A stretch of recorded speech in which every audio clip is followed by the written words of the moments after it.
Kagurabachi has done the impossible. A 100 chapter run with not a single miss in sight. Don't believe me? Then take a look at this.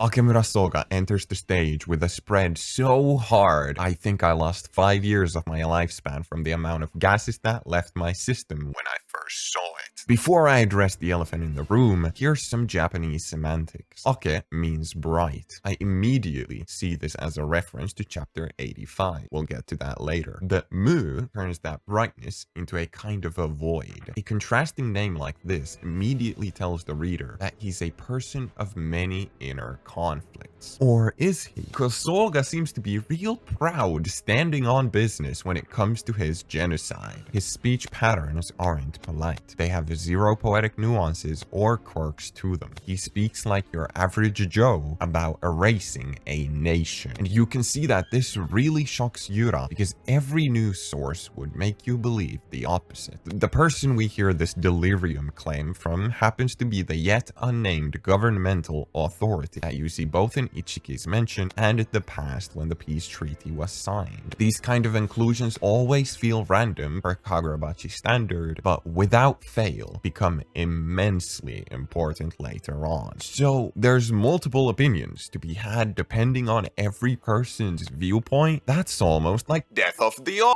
The surname Soga is incredibly important. While I won't go into the full details, otherwise this would turn into a history lecture, it is taken directly from the Soga Monogatari, a chronicle based on a revenge story regarding a figure that doesn't really matter. Hokazono is incredibly creative. Most of his naming conventions, ability names, even places and the enchanted blades are all made up. So you can imagine how insanely important it is for a character's name to be one-to-one with that of real legend. The only character that this has ever happened with prior is Kunishige. This is where I also have to mention that the Soga brothers aren't actually related. They're adopted after their father figure gets assassinated by, again, a figure that doesn't matter. But why do I say this? Because Hokazono makes it incredibly clear that they're not related in Kagurabachi either. This isn't a direct ripoff of the story, more than it is about referring to the name, paying homage to yet another Japanese myth. But family isn't just one person, now is it? And brother-in-law has quite the implications, now doesn't it? Hokazono has gone on record to talk about just how important Chihiro's mother would be down the line, and we're finally starting to get a glimpse of that. The only canon mention we have of the mother is regarding her logical nature, and while it's played off as a gag at first, that logic runs deep in the Soga family. Akemura's desire to protect Japan as a country and the people in it, leading him to enact a genocide. There's zero emotional response, only a sense of how this will benefit Japan. It's awfully patriotic for war history that we're all too familiar with, while still giving room for a kind of familial love for both Kunishige and his sister, possibly even the, at the time, fetus Chihiro. And if Soga did all of that because of Chihiro, and Yura did all of this because of Soga, and Chihiro is now doing all of this because of Yura, Hokazono might just be gearing up for the most insane antagonist run that a manga of this caliber will ever witness. But now to address the elephant in the room. And no, I wasn't referring to the Nissan status of Kunishige. Most of you will probably know about Brojo and the twin theory, and now it is time to lay it to rest. We correctly nailed down the Shinuchi and its nature. We correctly predicted the prison break, even though it was 50 chapters later, and we correctly traced back Kunishige's historical background, all with the power of analysis. But now it's time to wave goodbye to this year-long theory. Because it came true. Well, kind of. Remember that pre-Kagurabachi interview regarding the origins of Sojo? It was mentioned very briefly that originally he was one part of a duo, but after reconsideration, we ended up with the current character. This one part of a duo is now clearly Haori, referring to Kunishige and Soga. After all, it is the Soga brothers' tale that is being referenced. But what that means by extension is that originally Hokazono did have plans to make Sojo and Soga the actual duo we see in this chapter, which makes a lot of sense considering their surnames are the only ones in Kagurabachi to start with the same sole character. Eagle-eyed readers might have also noticed the butterfly tattoo present on Sojo's back. That nigh-identical pattern can be seen in the decoration in Soga's Haori, which even further implies that there is something very strongly adjacent with these two in the canon timeline of Kagurabachi, even if clearly not direct bloodline connection. Yura is a man of little expression, which is why a demonic smile while talking about the malediction and how it awakens something in him is absolutely psychotic.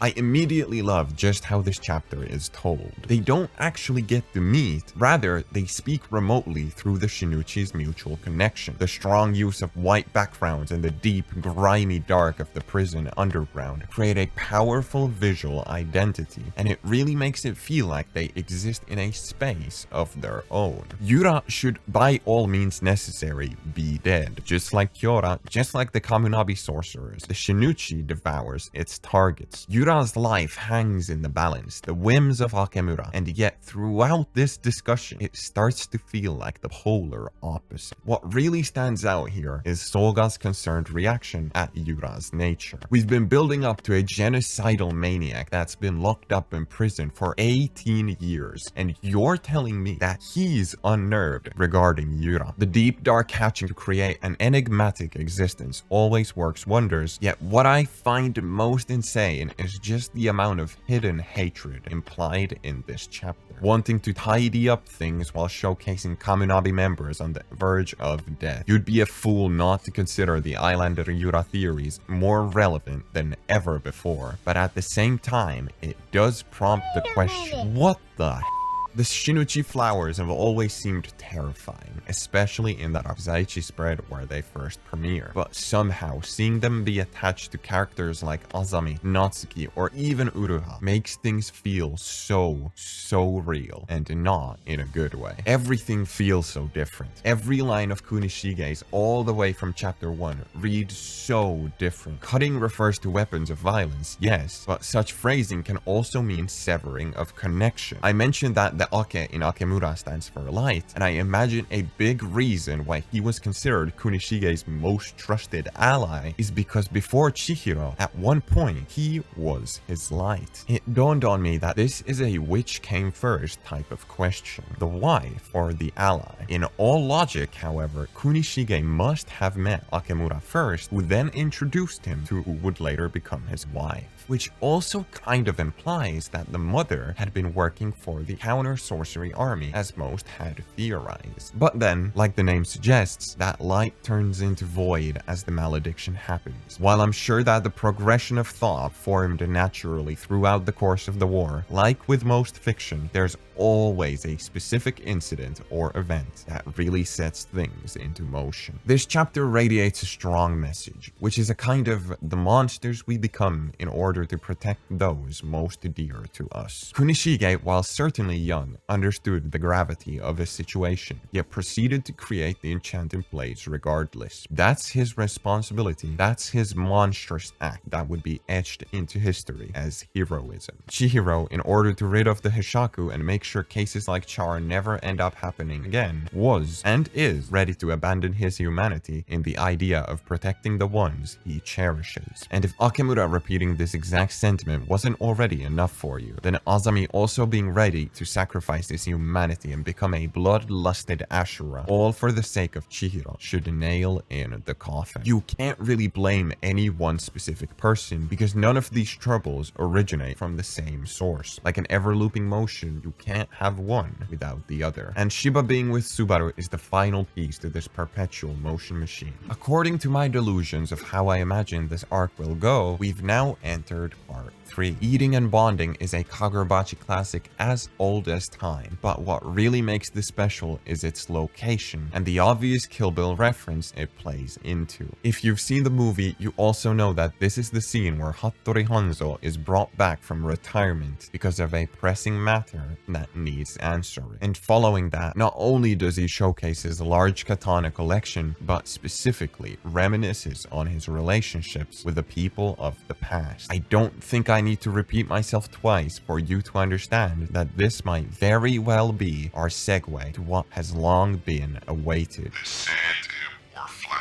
By extension, it also means that Hyuki is with the woman wielder, and I have a hard time imagining such a dynamic being set up unless they too had some prior history. It's no secret that Shiba and Azami are getting the spotlight as we discover the truth about Kunishige's most trusted ally, because they're the only friends he ever had. What was so different about Akemura that couldn't be found in either of the two? That is what perplexes me, but that is also definitely something that will have its well-endowed reason and answer. All I know is that this changes everything, and God, I am so glad to be here to witness it.